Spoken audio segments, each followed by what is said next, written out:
Welcome to How to Run Profitable Retreats podcast, the podcast that guides you not to only host retreats that thrive financially, but also transform people's lives. I'm your host, Lainey Cavazos, and each week I bring you the best strategies and personal insights to help you create retreat experiences that transform lives, both your clients and your own. In our journey together, we'll dive into the secrets behind successful retreats, from crafting a unique atmosphere to mastering the logistics that ensure profitability. Whether you're tuning in for inspiring interviews with leading retreat experts or seeking actionable advice in our solo episodes, this podcast is your go-to resource for turning your retreat visions into reality. Don't miss out on any of our episodes and subscribe now. For more tools and a free guide on creating your own six-figure retreat business, visit theretreatplanner.com. Now let's get started and make your retreat dreams come true. Hello, welcome back to another episode of our podcast on how to run profitable retreats.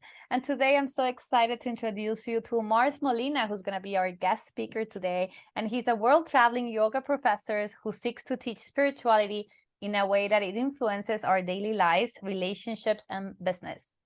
Specialized in Vedic Astrology, and we're going to talk a little bit about this, and therapeutic yoga, he seeks to support leaders who struggle with anxiety, depression, illness, and much more to find harmony in their lives. So Mars, welcome to this space.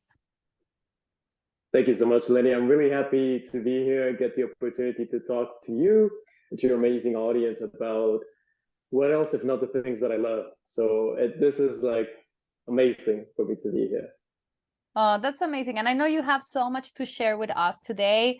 And first, I want to start asking everyone in the audience just to think about it. Have you ever checked your astral chart, your natal chart, or you had like a Vedic astrology you worked with in the past? Is this something you're kind of, you know what it is about? Do you take it into consideration when it comes to your daily life, or is it something completely out of the ordinary? And in this conversation, we're going to be covering so much about this and how it's so powerful and how people in India take this extremely seriously.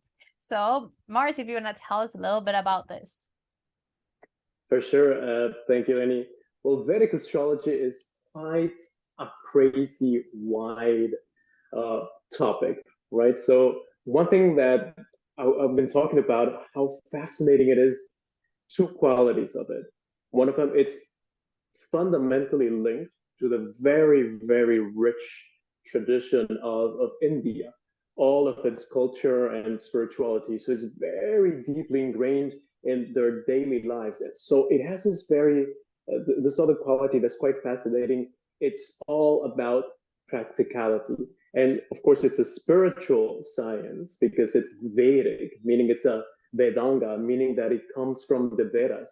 It's one of the tools, as it were, of the Vedas. So of course, it's sustained by this wonderful world of mysticism and surrealism and obscurity and rituals and practices, but it's also meant to accompany you in your daily life.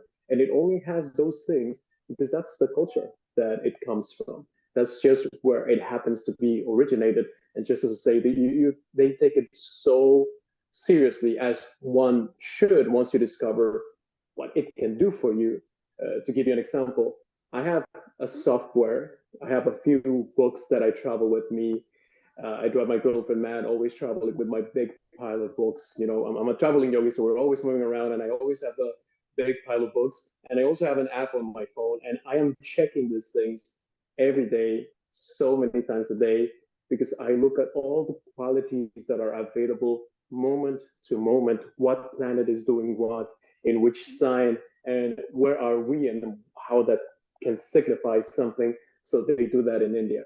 They do that to see what is the best time to do this activity or that activity, or is it a better time for me to just not do any important tasks? Should I just meditate, or maybe I just need to go take a nap? I love this. Yes, it's so powerful, right? At the same time, I'm always like having this thought about like, how do you, sometimes it is important to also have this kind of space. And I think we were talking about this where you still have free will. so many times because of like the alignments of the planet. I'm just thinking right now about Mercury retrograde, right? It's happening right now. And I have so many people who really guide their lives through the planets. And if there's Mercury retrograde, they won't start anything new. They won't sign a contract because it's not in their best interest. And as much as I honor it, and I know it does make sense, like last week, one day, my computer just was like super, super slow. And I was like, okay, this is part of it. I honor it, but I don't surrender my power into it, right? Because then if we start living through the planets, that's a problem, right? Isn't it? Absolutely. And that is, you're touching a very important point there. Ooh, this is a really fascinating thing. There is a great difference in the way Western mind behaves and what we may call perhaps the mind of the East, but it's not so much that it's the mind of the East, because even indigenous people in Mexico, are a little bit different than what we know as Western rationality, which is all about like creating tags about, oh, Mercury retrograde equals this. And well, there is a sense to that, but I would say that's just the beginning. Just as you said, I don't want to surrender my power to Mercury retrograde. What even is Mercury retrograde? And when you go and see, okay, Mercury retrograde it doesn't mean that Mercury is going to be here and be like, everyone, I'm going to ruin your lives. It's more that the presence of Mercury is strong. And that, of course, signifies something. But even if you hide under a cave, under a rock, you go to a cave to try and avoid Mercury retrograde is going to find you, because you do communication, you do commerce, and you do technology, no matter where you are. Even some of the greatest teachers and mentors that I have, even in astrology, they also, quote unquote, suffer the limitations or the behaviors of Mercury retrograde. Just the other day, one of the people that I study from, he was recording this amazing video. I was waiting for it very eagerly, and he's very passionate when he's recording.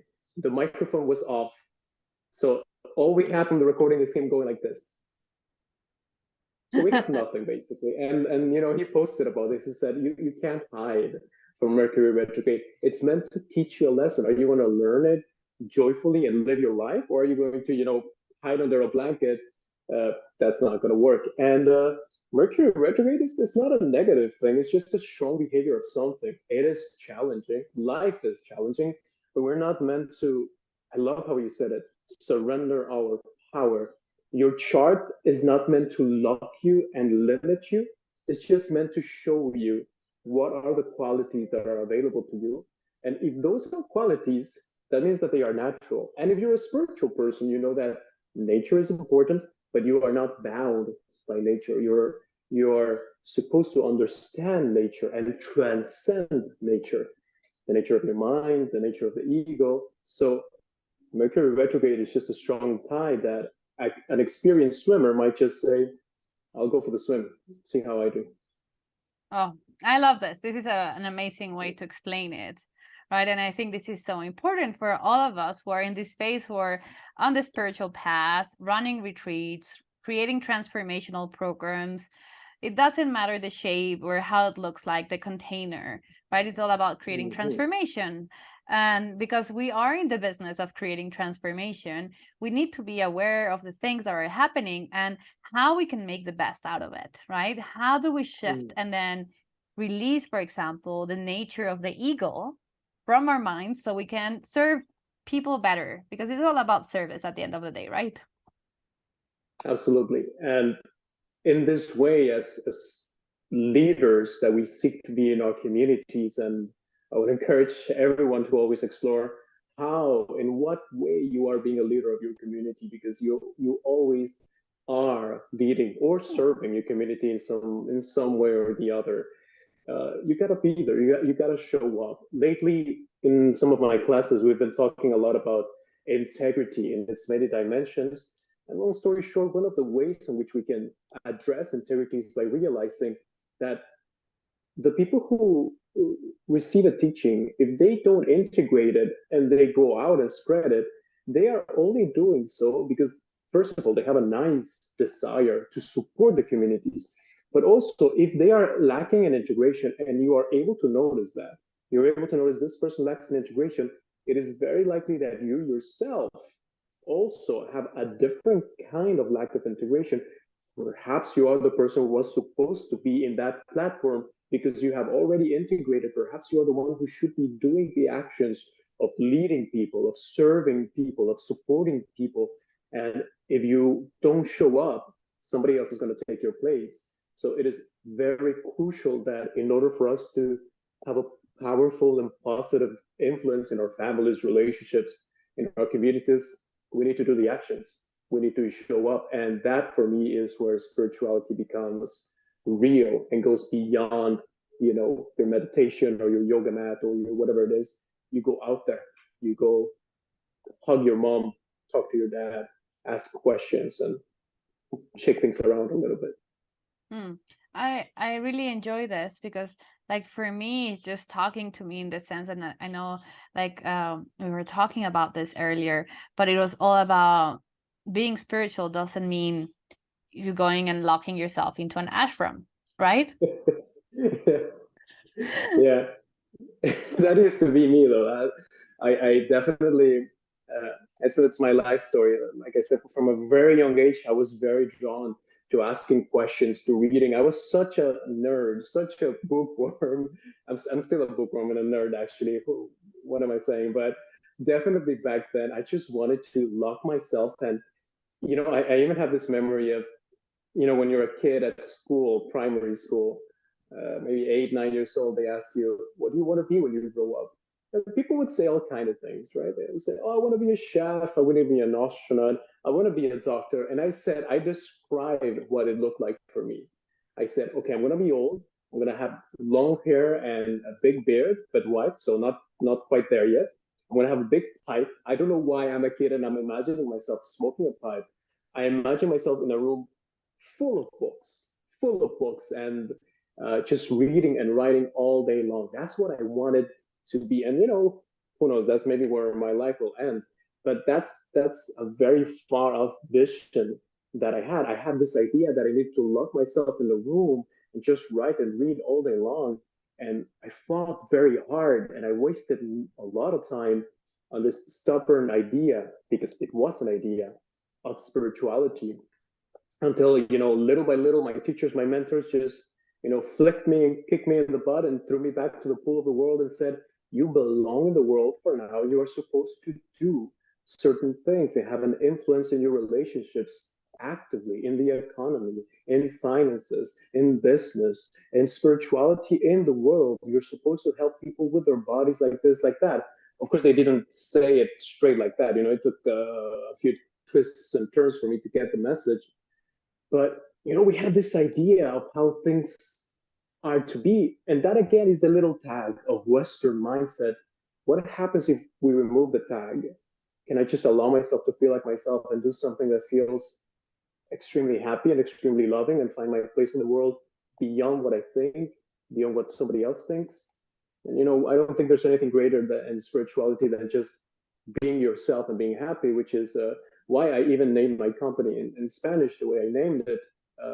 It's siendo, which is the continuous verb of just be, just be. And to me, that's all. This is perfect, because this is something that I've heard so many people in the spiritual world, or as humans, the transformational world, let's call it like that for the sake of the conversation, always wondering if they're being spiritual enough, if it's, and also having this big question about, if I'm spiritual, am I supposed to be abundant? If I'm spiritual, am I supposed to make money? If I'm spiritual, am I supposed to charge for my services? And yes, you are supposed to, because how are you supposed to show up and serve from an overflowing cup if you are coming from a place of scarcity, because you're thinking, oh my gosh, how am I going to pay rent? How am I going to pay my mortgage? How am I going to pay for my car? All these questions. And the reality is that they are not separate, because since the beginning of times, right, there has been trade. Maybe there was not the dollar sign, but in Mexico, people were trading cacao seeds, and that was their gold. Absolutely. That's a very, very important topic nowadays in spirituality. And I think there's a lot of confusion there. even in terms of integrity. I see a lot of professionals in my field, a lot of my colleagues who view with a harsh vision many young people who are jumping into the world of spirituality, coaching, blah, blah, blah, and they're saying, well, these young kids are charging incredible amounts of money, and here I am teaching 50 classes per week. And I say, well, wait a minute, why aren't you doing that? If that's something that's bothering you, perhaps that's something that you should be jumping on board, because also as a yoga teacher, you should not be teaching 50 classes a day. You're getting a big energy loan from the bank. You're eventually going to have to pay that back. I know that from experience. You're going to be so exhausted. You're going to come back for 5 lifetimes if you keep doing that. So spirituality and prosperity are so fundamentally interconnected, interlinked. All spiritual masters, this is what my mentor taught me in Trinidad, all spiritual masters were incredibly prosperous. Perhaps not, again, in the tag that we have. Maybe they didn't have a big pile of money in the bank. Some of them did, and there's absolutely nothing wrong with that. If you're busy taking time to study, to meditate, to reflect, some of us practice and meditate and do research and all that for hours and hours a day, every day. Some of us are very disciplined. During that time, we cannot hunt, we cannot gather. And we, however, have a function in society. So therefore, we share to society, so society, quote unquote, pays back.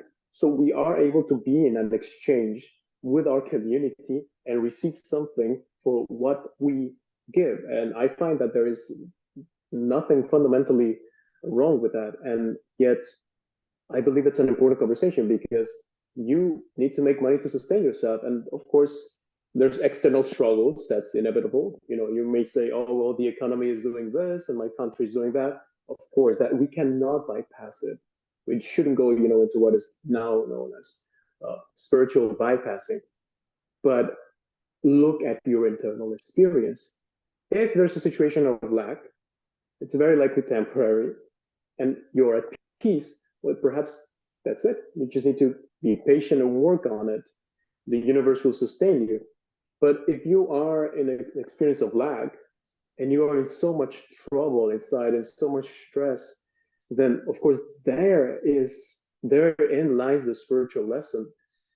We are in this field, so we are supposed to embody to the best of our abilities, not to perfection, what we preach. So let's shift that mindset. Let's seek, how can I adjust my practice, my actions, my meditation, my business to have internal peace to affect my external experience. So definitely spirituality and prosperity intimately linked, and I find that is just natural. It's perfect. Yeah, I believe that too. I think it should be normal. It should not be a struggle, right? And because we see so many monks and like really removing, that's kind of like the concept from the Western side, right? You're spiritual, so you're a monk, then you left everything behind, and now you eat out of people giving you money, right? Or like charity and all this kind of things. And then you assume that for you to be spiritual, you need to be exactly the same. Right. And the reality is spirituality is a way of being spiritual. It's a way of being. It's not if we start putting labels on it, if we start saying the only way you're spiritual it's if you do X, Y, and Z, and then you go and you move inside a cave in the mountains and you eat only air, and that's what spirituality means, then who is going to work and be able to give charity? So the monks that need charity, because they are doing this praying and working the whole day, so they don't have time to go out and get a regular job, eat. Right? So then you would completely disrupt the way things can work. Because then we would all be inside caves, and we're humans. We're made to be part of communities and be together. If not, we would all still be nomads, and we would be extinct, because we will all be like, no, I'm supposed to be by myself in a cave. So then you don't meet a man or a woman, and then there's no babies, and then there's no reproduction, and then we would not exist. And that's We're it. sociable people, Yeah, as you know, as part of our nature. yeah, yeah, absolutely. And you know what? I think there's a time for everything. That spiritual life, it can be so beautiful, the monastic life. But I would say that's reserved for a very select few amount of people who are supposed to go through that in some way or another. If we're in this understanding of spirituality, we can safely say that there is at least some acceptance of the idea of an immortal soul and reincarnation and all these things. So very likely those of us who are in the middle of the world, capitalism, 2023, and I don't know, chat GPTs and TikToks and all this sort of thing, we're very likely to be here because we've already experienced a spiritual life before, especially if we are in this in-between state of, I want to be spiritual, but I want to be in the world. It's very likely that you have a job to do. And today is already a new stage. Today is the age, this may really trigger some people, but today is the age of the spiritual millionaire. Today is the age of the spiritual billionaire, of people who are going to also prove the power of spirituality in any place of the world. There have been spiritual kings, spiritual monks, spiritual warriors, spiritual this. Let's see the spiritual, whatever it may be, uh, you know, touching even base a little bit with Vedic astrology as well. There is nothing in any planet or any deity or any sign or any placement that is inherently bad or evil. Everything in the chart is given to you so that you may evolve, so that you may grow. So therefore, we can also assume that the same is true for everything in life. ChatGPT is here to make me evolve. It's up to me to figure out how. A feeling of lack is here to make me evolve. It's up to me to figure out how. My relationships, we're here to exchange. How are we helping each other grow? It's up to us. It's up to me. It's up to us to have a beautiful effect on the world and just be, as you said. And how's it going to be? It's going to be good. It's going to be blissful. It's going to be happy. It's there's a price to pay, but it's only a price to pay because we put the toll there, and we just need to pay it. We have an endless supply of inspiration, love, and power. Let's just go through that small door, as they say, and help each other out. One of my coaches, her name is Kathy Heller, and she's absolutely amazing. And I love her, love everything that she teaches. And she was saying just yesterday that only like 8% of the capital goes into like women's for investment and like, venture capital, and only 8% for women, right? She's like, this is a time for women to be billionaires. She's like, I have 3 daughters. I want them to have whatever they want. And then she's definitely spiritual, like, right? And she's like, you can be abundant in many different ways. I am abundant in money, and then that allows me to be abundant in so many other things. And it's just great, right? For me, I love it because it's just like you can. And I rather someone spiritual having a bunch of money that they can use for something good than a bunch of people who have a lot of money and they just do bad stuff, right? Yeah, if you get to absolutely. choose which billionaires that you want in the world, I rather have the ones who care about the world. Absolutely. And just this morning we were having this conversation of, we don't know how many billionaires are out there. We have the public ones and the ones that are definitely hiding for whatever reason. We don't know why these people are not using 1% of the riches to, I don't know, take us to space, solve world hunger and wars, blah, blah, blah, all these things. I truly don't know the answer. So people might be very firm and tell you, oh, it's the Illuminati. Oh, it's blah, blah, blah. Oh, it's karma. I have no access to the answer. I'll tell you when I find it. But here's what I do know. If and when I become a much prosperous being, that I am already, but in this external play, right? Then it's my time to prove what I can do with this investment, what I can do with this power, what I can do with this influence. Can I be honorable enough to use resources and funds and associations and institutions? It'll be up to me because, if just we look at metaphysics, quantum mechanics and spirituality, going back to the core of it, I have absolutely no proof, no guarantee that billionaires exist, because they're not me, I'm not them, in this immediate individual experience. So I have no access to that answer. All I can do is, okay, well, this is the one that I am. I don't know about you. I don't know about them. I only have this one. So let me use this one. Let me try to make this one as I guess, as good, quote unquote, as I can. Let me throw this one into the world and see what this one is capable of. Let's see what happens. As I like to call it, let me try and go and break a leg and fail spectacularly in life. Just see what happens. Yeah, well, at the end of the day, you can always consider this as a game, right? And it's a game where you come to create whatever you want, right? It's your opportunity to become whoever you want to be and do whatever you want to do in your life. And the only one who's stopping you, it's yourself. There you go. Maybe just by even allowing other people to tell you you can't do this and you making it your truth.